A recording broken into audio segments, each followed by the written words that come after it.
কি গো, কি অবস্থা তোমাদের? সবাই কেমন আছো? ভালোই আছো না?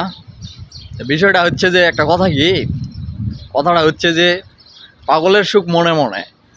আর এই ফেসবুক প্ল্যাটফর্ম না থাকলে আর নেট দুনিয়ায় ভার্চুয়াল দুনিয়াটা না থাকলে বুঝতাম না যে কে বেঁচে আছে কে মারা গেছে।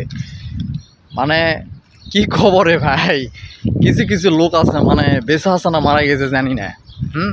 বাবা জানতামও না। বাট একটা জিনিস, মানে এই মেসেঞ্জার ফেসবুক আছে বিধায় বোঝা যায় যে না, সে মরে নাই, ব্যস্ত আছে। কারণ কিছু আপন মানুষ আছে, মনে করেন যে শালারা খুব স্বার্থপর, খুব স্বার্থপর। মনে করেন যে খোঁজ খবর তো নেই না বেচা আছে নাকি এটাও মনে করেন যে বোঝা খুব মুশকিল। তো এই হচ্ছে অবস্থা। তো কী করবো ভাই, দুনিয়াটা বড়ই স্বার্থপর। ওই যে কথায় আছে, লোকে বলে পাগলের সুখ মনে মনে। তো এই হচ্ছে অবস্থা।